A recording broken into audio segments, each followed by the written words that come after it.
Hi everyone, my name is Nicole and I am going to be talking about Technopoly and specifically chapter 5, pages 71 through 77. So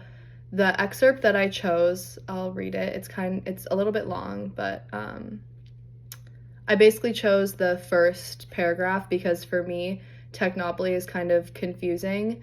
when I first read it, and I had to kind of like reread it and kind of figure it out for myself on kind of what it meant. So I feel like maybe other people felt that way too, which is why I decided to choose that first paragraph in the chapter so that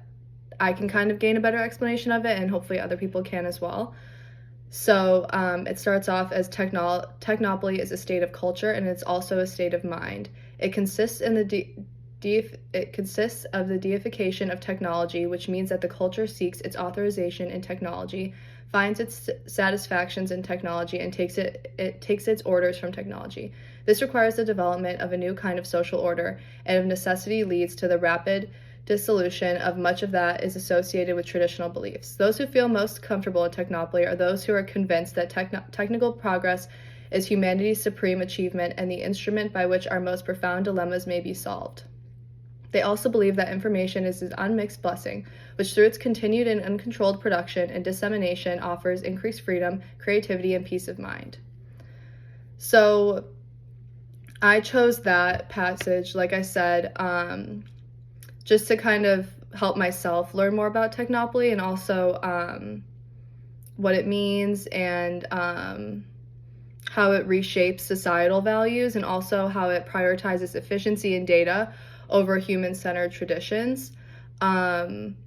which we also kind of learned about in my digital cultures class, which is also kind of why I chose it, because I kind of liked how it kind of connected, how Technopoly kind of connects what I'm learning in this class to what I'm learning in other classes. And so like I said, it stood out to me because I just think it's really interesting how technology has kind of our personal values and beliefs have kind of become overshadowed by technology. And I think it's really important to learn about it because it kind of challenges what we learn as humans and information and also like just the innovations that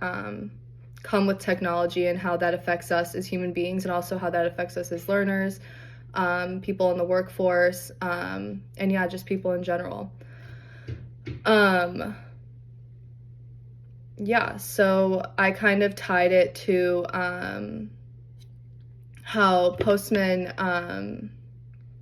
has kind of, his argument is, how our society has kind of become extremely dependent on technology and how we're kind of prioritizing technology as opposed to just making human connections with other people and talking to people and learning information from others as opposed to just, looking it up on Google or searching it, into a chatbot and just getting answers from there.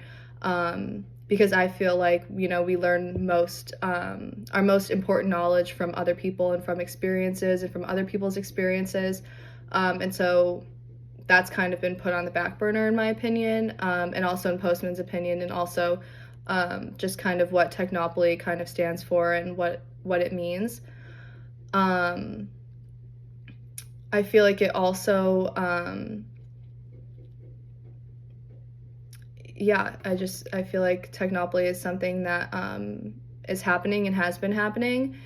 And it kind of, this whole passage kind of just encapsulates how Postman feels about just the dominance of technology and how technology is going to be taking over our world as if it hasn't already.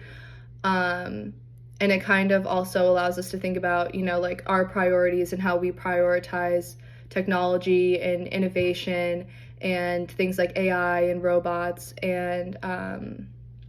how that kind of has taken over our minds and how, like I said, our values and our practices and our ethics as human beings